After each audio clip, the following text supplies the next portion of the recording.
स्वागत दोस्तों आपका अपने चैनल के सामने मोदी में चलेंगे। सबसे पहले सबसे बड़ी डिटेल आपको बताएंगे दोस्तों, कांग्रेस पार्टी कौन से चुनाव को लेकर इतनी ज्यादा एग्रेसिव हो गई कि सीधा पार्टी के बड़े बड़े नेता और यहां तक कि प्रभारी पहुंच गए थाना। बताएंगे किस तरीके से एक के बाद एक सांसदों का लगा जमावड़ा और जोरदार तरीके से थाने के अंदर चुनाव में गड़बड़ी के मामले को लेकर जोरदार तरीके की नारेबाजी की गई है। दोस्तों बताएंगे क्या है पूरा मामला। दोस्तों इसी के साथ में राहुल गांधी ने रिटायर्ड सैनिकों को प्राइवेट अस्पताल में इलाज नहीं मिलता, ये बड़ा सवाल उठाया है पार्लियामेंट्री स्टैंडिंग कमेटी में। बताएंगे कौन से बड़े और मुद्दे राहुल गांधी की ओर से उठाए गए हैं दोस्तों। और पंकज चौधरी परिवारवाद पर विपक्ष पर उठा रहे थे सवाल, लेकिन अब ब्राह्मण विधायकों के विरोध के बाद अपने ही पार्टी के अंदर खुद परिवारवाद को लेकर फंस चुके हैं पंकज चौधरी। बताएंगे बीजेपी के क्या नए प्रदेश अध्यक्ष को टाटा अलविदा बाय बाय बीजेपी को बोलना पड़ेगा। डिटेल में चलेंगे, एक एक जानकारी अब तक पहुंचेंगे। लेकिन उससे पहले अगर आप भी मानते हैं दोस्तों कि हर छोटे से छोटे बड़े से बड़े चुनाव में कहीं कोई धांधली हो तो हर जगह पुरजोर तरीके से विरोध करना चाहिए, कहीं भी मामले को ठंडे बस्ते में नहीं जाने देना चाहिए। तो इस वीडियो को लाइक करके लाल बटन दबाकर चैनल को सब्सक्राइब करके बेल आइकन दबाकर कमेंट बॉक्स में अपनी राय जरूर लिखकर बताएगा। चलते हैं सबसे पहले सबसे बड़ी ब्रेकिंग न्यूज अपडेट की तरफ दोस्तों, जिसमें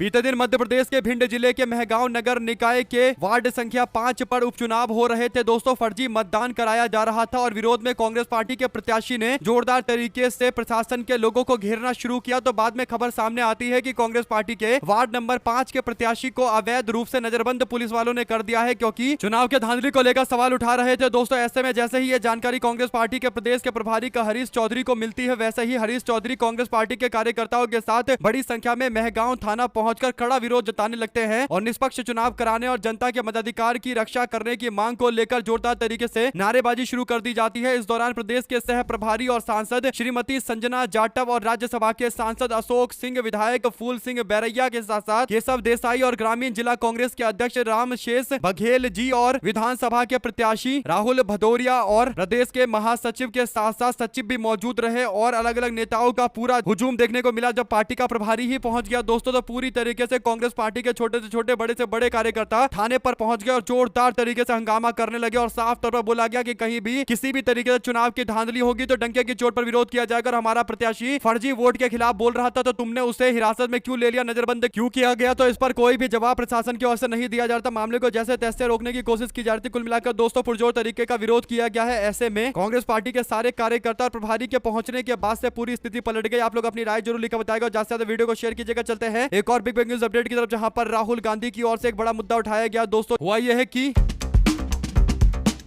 लोकसभा में नेता प्रतिपक्ष राहुल गांधी ने सोमवार को डिफेंस की पार्लियामेंट स्टैंडिंग कमेटी में रिटायर्ड सैनिकों के मुद्दे को उठाया। संसद में आयोजित बैठक में राहुल गांधी ने कहा कि रिटायर्ड सैनिकों को जब कोई प्राइवेट अस्पताल में रेफर किया जाता है तो उनका इलाज उनको नहीं मिलता। सूत्रों के मुताबिक राहुल गांधी ने बैठक के दौरान कहा कि पूर्व सैनिकों की भर्ती और पुनर्वास में कमी, बड़ी संख्या में रिटायर्ड सैनिकों को रोजगार और तय सुविधाएं नहीं मिल पा रही है, जिसके कारण सैनिक सबसे ज्यादा परेशान चल रहे हैं। राहुल गांधी ने रक्षा मामलों के संसदीय समिति के सदस्य के तौर पर ये सारी बातें रखी है। बैठक में एजेंडा पूर्व सैनिकों के पुनर्वास के साथ साथ स्वास्थ्य सुविधाओं और अन्य कई सारे चीजों को लेकर ये जवाब राहुल गांधी ने बीजेपी की सरकार से मांगा है और अपनी तरीके से जो सजेशन हो सकता था वो दिया भी गया है। आप लोग इस पर क्या राय देना चाहते हैं लिखकर जरूर बताएगा दोस्तों। चलते हैं एक और बड़ी अपडेट की तरफ, जहां पर भारतीय जनता पार्टी के उत्तर प्रदेश के नए नए प्रदेश अध्यक्ष बने पंकज चौधरी के बीजेपी के ब्राह्मण विधायकों के साथ में जबरदस्त तरीके का संघर्ष चल रहा है दोस्तों। ब्राह्मण विधायकों की बैठक के बाद पंकज चौधरी ने जो चेतावनी दी थी उस पर पार्टी ने अलग अलग तरीके की प्रतिक्रिया दी है दोस्तों। आपको बता दें कि अभिषेक उपाध्याय ने एक बड़ा खुलासा किया है। उन्होंने बताया है कि परिवारवाद पर बड़ी बड़ी बातें करने वाले पंकज चौधरी एक्सपोज हो गए हैं। महाराजगंज के सांसद खेल महोत्सव से लेकर बतौर यूपी बीजेपी के अध्यक्ष मथुरा और मेरठ की यात्रा तक जाते हैं पंकज चौधरी, तो उनका बेटा उनके साथ में रोहन चौधरी मौजूद रहता है। पंकज चौधरी कह रहे थे कि सपा, कांग्रेस और आरजेडी में वो पोस्ट पाने के लिए उसी परिवार के पुनर्जन्म लेना पड़ेगा, तब जाकर पोस्ट मिलेगा। यहाँ तो इसी जन्म में शुरुआत हो गई है। मैंने सुना है कि प्रधानमंत्री जी इन चीजों को सख्त नापसंद करते हैं। आदर्शों के गीता ज्ञान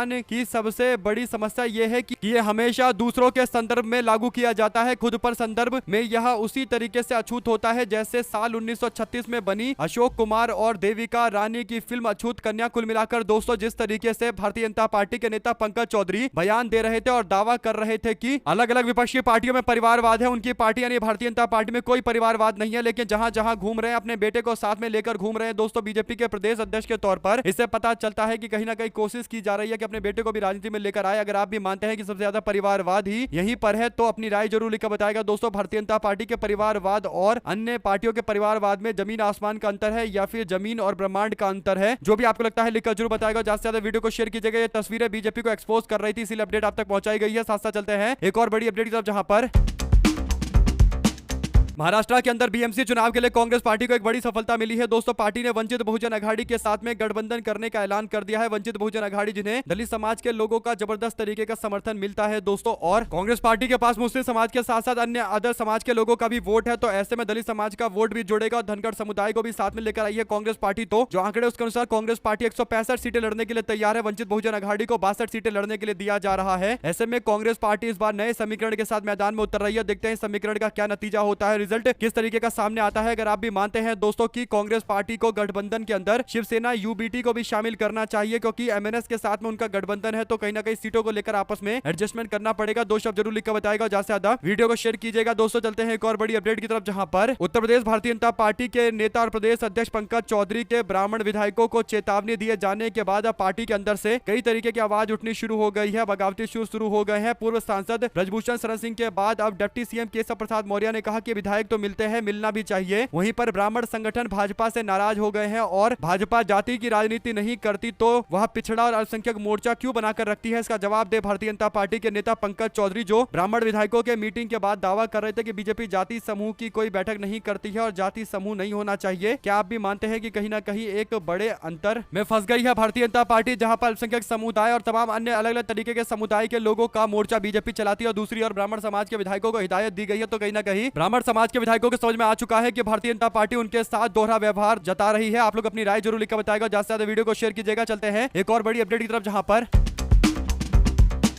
आगामी मुंबई के महानगर पालिका चुनाव को लेकर राजनीतिक सरगर्मियां तेज हो गई है। महाराष्ट्र निर्माण सेना यानी एमएनएस के अध्यक्ष राज ठाकरे ने सोमवार को मुंबई में पार्टी के पदाधिकारियों की एक महत्वपूर्ण बैठक 9:30 बजे मुंबई के बांद्रा वेस्ट स्थित रंग शारदा ऑडिटोरियम में बुलाई है। दोस्तों, ये बैठक ऐसे समय में हो रही है जब शिवसेना ठाकरे गुट और एमएनएस के बीच में गठबंधन को लेकर घोषणा तो हो चुकी है, लेकिन सीट बंटवारे को लेकर अभी असमंजस की स्थिति बनी हुई है। मुंबई महानगर पालिका को छोड़कर राज्य की अन्य महानगर पालिकाओं के अंदर एमएनएस ने एबी फॉर्म भर दिया है, जिससे साफ संकेत है कि मुंबई को लेकर पार्टी अभी अंतिम फैसला नहीं ले पाई है। इसी उलझन और आगे की रणनीति तय करने के लिए ठाकरे यानी राज ठाकरे की ओर से अहम बैठक बुलाई गई। इस बैठक में एमएनएस के प्रमुख राज ठाकरे ने पार्टी के नेताओं को आगामी चुनाव को लेकर किस तरीके की सुगबुगाहट तेज है इस बारे में चर्चा की है और कहीं ना कहीं जानकारी देते हुए उनसे कुछ पूछा भी गया होगा। आप लोग क्या कहना चाहते हैं इस पूरे मामले, अपनी राय जरूर लिखकर बताएगा। दोस्तों, एमएनएस और उद्धव ठाकरे का गठबंधन जरूर एक नए तरीके का रिजल्ट लेकर आएगा बीएमसी के चुनाव में। ज्यादा से ज्यादा वीडियो को शेयर कीजिएगा अपने लोगों तक। दोस्तों, चलते हैं एक और बिग न्यूज अपडेट की तरफ, जहां पर उत्तराखंड के अंदर अनुसूचित जाति आयोग के सचिव ने डीजीपी को लेटर लिखकर अंकिता भंडारी मर्डर केस मामले में बीजेपी के राष्ट्रीय महासचिव दुष्यंत कुमार गौतम के नाम लिखने वाले सभी news channel social media handles पर कार्रवाई करने के निर्देश दिए हैं। इससे पहले दुष्यंत ने भी ऐसे चैनल और सोशल मीडिया प्लेटफॉर्म की एक लंबी सी लिस्ट उत्तराखंड सरकार को सौंप दिया था। दुष्यंत गौतम का नाम पहली बार बीजेपी के पूर्व एमएलए सुरेश राठौर और उनकी पत्नी दूसरी पत्नी उर्मिला को कॉल पर बातचीत के दौरान सामने आया है। दोस्तों, आपको बता दें कि सुरेश राठौड़ की तरफ से कहा गया कि जिस रात अंकिता की हत्या हुई रिजॉर्ट के अंदर दुष्यंत गौतम मौजूद थे और इसी को जोड़कर कई सारे सवाल खड़े किए जा रहे हैं। हालांकि दुष्यंत गौतम ने साफ तौर पर इसे उनकी छवि बर्बाद करने से जुड़ा हुआ मामला बताया और कहा कि वो कानूनी कार्रवाई करेंगे जिन लोगों ने मेरी छवि को खराब करने की कोशिश की है। आप लोग क्या कहना चाहते हैं लिखकर जरूर बताएगा। ज्यादा से ज्यादा वीडियो को शेयर कीजिएगा। चलते हैं एक और बड़ी अपडेट की तरफ, जहां पर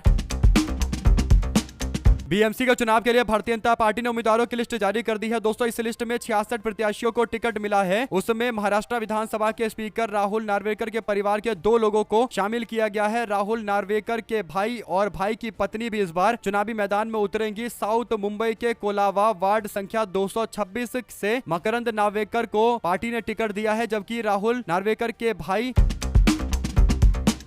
वार्ड नंबर 227 से हर्षिता नार्वेकर चुनावी मैदान में उतरी है। तो कुल मिलाकर दोस्तों, राहुल नार्वेकर के 2 लोगों को, परिवार के 2 लोगों को और मैदान में उतारा जा रहा है। राहुल नार्वेकर महाराष्ट्र की कोलाबा विधानसभा सीट से विधायक और ये विधानसभा क्षेत्र मुंबई का हिस्सा है। राहुल इससे पहले शिवसेना का हिस्सा थे, लेकिन 2014 के लोकसभा चुनाव में उनको टिकट नहीं मिला था और वो एनसीपी में शामिल हो गए थे। हालांकि एनसीपी के टिकट पर उन्हें मावल सीट से हार झेलनी पड़ी, लेकिन इसके बाद उन्होंने पार्टी के साथ बने रहने के साथ फिर उन्हें स्पीकर के अहम पोस्ट पर पहुंचाया गया। कुल मिलाकर दोस्तों, ये मामला मामला इसलिए भी बड़ा है क्योंकि बीजेपी वाले दावा करते हैं कि उनकी पार्टी परिवारवाद नहीं फैलाती, लेकिन एक ही परिवार के 6 लोग महाराष्ट्र में चुनाव लड़ रहे थे, 6 चुनाव हार गए। ये अपडेट हमने आप तक पहुंचाई थी और आप देख सकते हैं कि जमकर परिवारवाद चल रहा है दोस्तों। कोई रोक टोक करने वाला कोई व्यक्ति बचा नहीं है, शायद ऐसा लग रहा है। यानी भारतीय जनता पार्टी वालों को परिवारवाद दूसरी पार्टी में लगता है, खुद की पार्टी में जो होता है उसे परिवारवाद नहीं। बीजेपी के लोग सशक्तिकरण मानते हैं। अगर आप भी मानते हैं कि यही जो दोहरा एजेंडा है भारतीय जनता पार्टी का, इसी के कारण लोग बीजेपी को देखना नहीं चाहते और भाजपा के प्रति लोगों का गुस्सा और ज्यादा तीव्र होता जा रहा है। 2 शब्द जरूर लिखकर बताएगा, ज्यादा से ज्यादा वीडियो को शेयर कीजिएगा। साथ साथ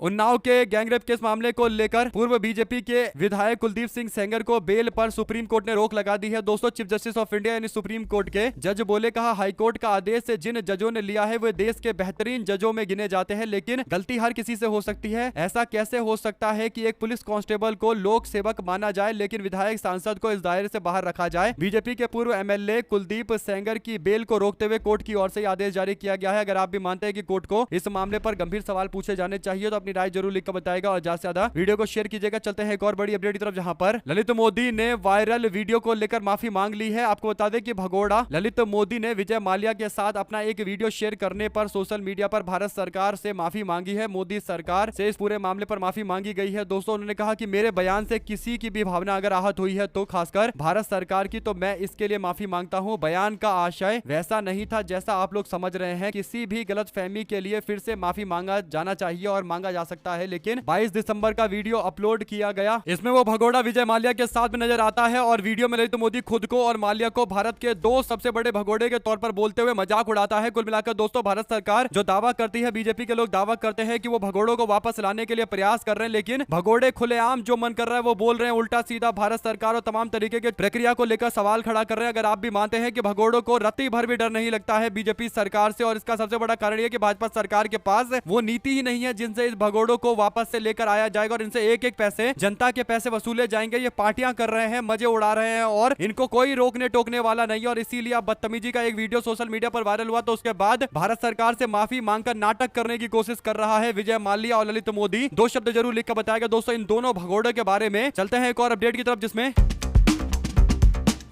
अरावली के पर्वतमाला को लेकर उठे विवाद के बीच में सुप्रीम कोर्ट ने अपने ही आदेश पर सोमवार को रोक लगा दी है। 20 नवंबर को जारी आदेश के अंदर 100 मीटर से छोटी पहाड़ियों पर खनन के आदेश दिए गए थे। अब 21 जनवरी 2026 तक पूरी तरीके से खनन के ऊपर रोक लगा दी गई है। कोर्ट ने कहा कि इस मामले की जांच के लिए एक्सपर्ट कमेटी गठित की गई है। यह कमेटी मौजूदा विशेषज्ञ समिति की रिपोर्ट का विश्लेषण करेगी और इसके बाद ही संबंधित मुद्दे पर कोर्ट को सुझाव देगी। कोर्ट ने केंद्र और अरावली के 4 राज्यों जिसमें राजस्थान, गुजरात, दिल्ली और हरियाणा को भी नोटिस जारी करते हुए इस पूरे मामले पर जवाब मांगा है। यानी 20 नवंबर 2025 को सुप्रीम कोर्ट ने केंद्रीय पर्यावरण मंत्रालय की समिति की सिफारिश को स्वीकार किया था। इसमें 100 मीटर या उससे अधिक ऊंचाई वाले पहाड़ियों को ही अरावली के रूप में मान्यता देने की बात कही गई थी। फैसले के बाद राजस्थान, हरियाणा, दिल्ली, एनसीआर में सोशल मीडिया और तमाम अन्य रास्तों से लोगों ने विरोध करना शुरू कर दिया। 16 दिसंबर को सेव अरावली अभियान से पूर्व सीएम अशोक गहलोत भी जुड़ गए। 20 दिसंबर को अरावली बचाने के लिए उदयपुर के अंदर वकीलों ने प्रदर्शन किया। 22 दिसंबर को अरावली बचाने के लिए राजस्थान के कई जिलों के अंदर प्रदर्शन हुआ। 25 दिसंबर को केंद्र ने अरावली को लेकर नई खानों पर पूरी तरीके से रोक लगा दी, यानी नया खनन रोक दिया गया। इसके बाद 26 तारीख को जयपुर के अंदर एनएसयूआई कांग्रेस पार्टी के युवा मोर्चा ने जोरदार प्रदर्शन किया, पैदल मार्च निकाला। 27 दिसंबर को अलवर में कांग्रेस का प्रदर्शन। 27 दिसंबर को अरावली मामले में सुप्रीम कोर्ट संज्ञान लेता और कहता है कि वो सुनवाई करेगा और 29 तारीख यानी बीते दिन कोर्ट की ओर से आदेश जारी करते हुए साफ तौर पर बोल दिया गया है कि अरावली को लेकर कोई खनन वनन नहीं होगा, यानी पुरानी डेफिनेशन को बदलते हुए यथा स्थिति को सुनिश्चित कर दिया गया है। अब इस मामले पर काफी चर्चा होगी, क्या क्या इस तरीके के ये जो विकास के तथाकथित काम है इससे लोगों को कुछ फायदा मिलेगा या फिर लोग इससे बेवकूफ बन रहे हैं। आप लोग अपनी राय जरूर लिखकर बताएगा, ज्यादा से ज्यादा वीडियो को शेयर कीजिएगा। चलते हैं एक और बिग न्यूज अपडेट की तरफ दोस्तों, जहां पर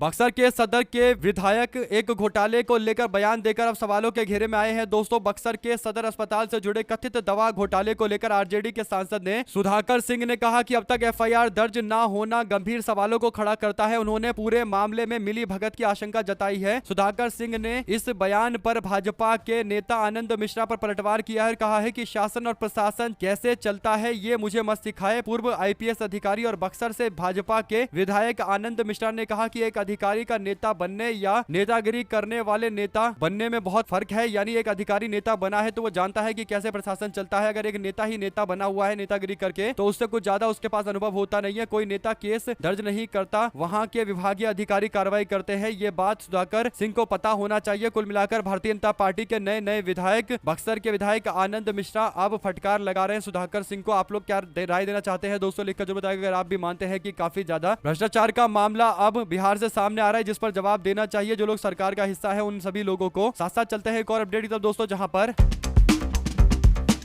असम के नौगांव के अंदर सोमवार को केंद्रीय गृह मंत्री अमित शाह ने बटाद्रवा पुनर्विकास परियोजना का उद्घाटन किया। कार्यक्रम में शाह ने कहा कि हिमंत बिस्वा शर्मा ने बांग्लादेशी घुसपैठियों से 1 लाख बीघा जमीन मुक्त करवाया है। इसी तरीके से पूरे देश के अंदर हम लोग घुसपैठियों से देश को मुक्त करवाएंगे, उनकी संपत्तियां वापस लेंगे। उन्होंने आगे कहा कि आज मैं गोपीनाथ बोरदोलाई जी को याद करता हूं, अगर वे नहीं होते तो आज असम और पूरा नॉर्थ ईस्ट भारत का हिस्सा नहीं होता। शाह ने कहा कि गोपीनाथ ने ही जवाहरलाल नेहरू को असम को भारत में बनाए रखने के लिए मजबूर किया था। श्रीमंत शंकर देव जी के स्मृति स्थल पर बांग्लादेशी घुसपैठियों का कब्जा होना क्या ये उचित है? आज मैं मुख्यमंत्री हिमंत बिस्वा शर्मा जी को बधाई देता हूं कि उन्होंने उन घुसपैठियों को हटाकर पुनः नामघर की स्थापना की। केंद्रीय गृह मंत्री अमित शाह दौरे के लिए पहुंचे थे। असम में चुनाव प्रचार कर रहे थे। एक तरीके से दोस्तों इनडायरेक्ट चुनाव प्रचार तो चल ही रहा है। प्रधानमंत्री मोदी भी कुछ दिनों पहले असम गए थे, तो ऐसे में असम के विधानसभा चुनाव को लेकर इन नेताओं के चक्कर लगने शुरू हो गए हैं और अमित शाह के बयानों को कई मायने में गलत कहा जा सकता है। आप लोग इस पर क्या राय देना चाहते हैं लिखकर जरूर बताएगा। ज्यादा से ज्यादा वीडियो को शेयर कीजिएगा। चलते हैं एक और बड़ी अपडेट की तरफ दोस्तों, जहां पर मनरेगा के खिलाफ कांग्रेस पार्टी का मोर्चा और ज्यादा तेज होता जा रहा है। कांग्रेस पार्टी हिमाचल प्रदेश के मुख्यमंत्री सुखविंदर सुक्खू के माध्यम से भाजपा की केंद्र सरकार पर निशाना साध रही है। दोस्तों मनरेगा के स्थान पर अन्य कानून को लाकर केंद्र सरकार के फैसले का विरोध करते हुए मुख्यमंत्री सुखविंदर सिंह सुक्खू की अध्यक्षता में हिमाचल प्रदेश मंत्रिमंडल ने सोमवार को यहां रिज ग्राउंड में महात्मा गांधी की प्रतिमा के पास विरोध प्रदर्शन किया है। उन्होंने कहा कि मनरेगा का नाम बदलकर करोड़ों किसानों के साथ में एक बड़ा धोखा किया गया है, जिसका जनता पूरी तरीके से करारा जवाब देने को इनको तैयार है। अगर आप भी मानते हैं कि बात एकदम सही है और कहीं ना कहीं संकेत मिल रहे थे कि कुछ बड़ा होने वाला है, कांग्रेस पार्टी ने 5 तारीख से पूरे देश भर के अंदर देशव्यापी आंदोलन का ऐलान किया है। लेकिन उससे पहले भी कई राज्यों के अंदर कांग्रेस पार्टी के वरिष्ठ नेता मैदान में उतर रहे हैं। आप लोग अपनी राय जरूर लिखकर बताएगा। ज्यादा से ज्यादा वीडियो को शेयर कीजिएगा। चलते हैं एक और बड़ी अपडेट की तरफ, जहां पर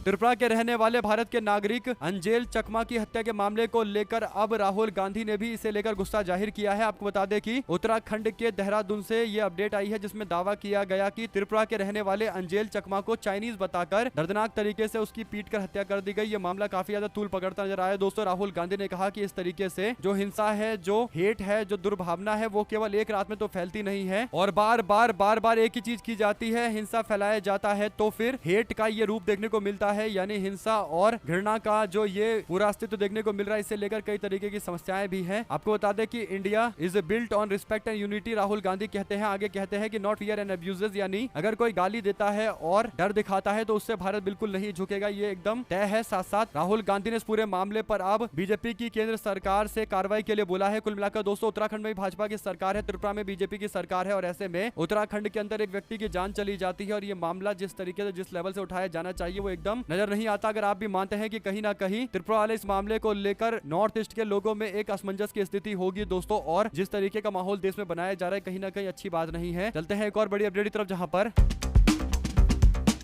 कांग्रेस पार्टी के नेता और पूर्व सांसद संदीप दीक्षित को रचनात्मक कांग्रेस यानी आउटरीच सेल का चेयरपर्सन नियुक्त किया गया है। आपको बता दें दोस्तों कि कांग्रेस पार्टी के राष्ट्रीय अध्यक्ष की ओर से नियुक्ति की गई है। चेयरपर्सन ऑफ रचनेटमैक कांग्रेस यानी रचनात्मक कांग्रेस, जिसको पहले आउटरीच सेल बोला जाता था, उसकी तौर पर नियुक्ति कर दी गई है। रचनात्मक Congress will function as a dedicated platform for engagement with civil society groups, domain expert, academic activist and issue based collection. It is primary mandate will be facilitate meaningful interaction on a wide range of policy matter, यानी अलग अलग समाज के लोगों को एकजुट करके कई सारे मुद्दों पर बातचीत की जाएगी और ये काम करवाने का जो जिम्मा दिया गया है कांग्रेस पार्टी ने संदीप दीक्षित को दिया है। कांग्रेस पार्टी के वरिष्ठ नेता को अब देखते हैं संदीप दीक्षित कांग्रेस पार्टी के लिए कैसे सिविल सोसाइटी और तमाम अन्य सोसाइटी के लोगों की एक बातें लेकर आते हैं और बताते हैं कि समाज के लोग किन बातों को लेकर आजकल चर्चा कर रहे हैं, कहां पर क्या दिक्कतें हैं। साथ साथ अखिलेश यादव बोले, कहा देहरादून में त्रिपुरा के छात्र की जो हत्या की गई है, जान ली गई है, नफरती लोगों की ये बेहद घृणित मानसिकता है। दरअसल समाजवादी पार्टी के राष्ट्रीय अध्यक्ष अखिलेश यादव ने सोमवार को देहरादून वाले मामले को लेकर पश्चिम त्रिपुरा जिले के नंदन नगर के 24 वर्षीय छात्र एंजेल चकमा की मौत के मामले को लेकर सवाल उठाया और देहरादून में त्रिपुरा के एक छात्र की हत्या के मामले पर कहा गया कि यह बेहद घृणित मानसिकता और दुष्प्रचार से जुड़ा हुआ, दुष्परिणाम से जुड़ा हुआ मामला है। अगर आप भी मानते हैं कि नॉर्थ ईस्ट के लोगों को जो उचित सम्मान मिलना चाहिए वो भारत के अंदर आज भी नहीं मिला, जिस कारण नॉर्थ ईस्ट के लोग काफी ज्यादा नाराज नजर आते हैं। अगर आप भी मानते हैं दोस्तों कि उत्तर पूर्व के लोगों को भी पूरी तरीके से भारत की सोसाइटी में आने का मौका मिलना चाहिए, जो भी आपकी राय है लिखकर जरूर बताएगा। इसी के साथ में चलते हैं एक और बड़ी अपडेट की तरफ, जहां पर उन्नाव वाले केस मामले को लेकर जो नतीजा सामने आया है और सेंगर को वापस से जेल में भेजने का फैसला जो कोर्ट ने लिया है, इसकी तारीफ कांग्रेस पार्टी समेत विपक्ष की लगभग सारी पार्टियां कर रही है। लेकिन भारतीय जनता पार्टी के ऊपर लगातार सवाल उठ रहा है कि वो सुप्रीम कोर्ट के भी आदेश को पलटने के लिए क्यों तैयारी कर रही है। आप लोग अपनी राय जरूर लिखकर बताएगा और ज्यादा से ज्यादा वीडियो को शेयर कीजिएगा ताकि पूरी अपडेट आप लोग तो लगातार इसी तरीके से आगे भी पहुंचती रहे। हमारे से लगातार जुड़े दोस्तों का बहुत बहुत धन्यवाद। आप लोग देख रहे थे आपका अपना चैनल जय हिंद जय भारत। ज्यादा से ज्यादा वीडियो को शेयर कीजिएगा दोस्तों। बहुत धन्यवाद।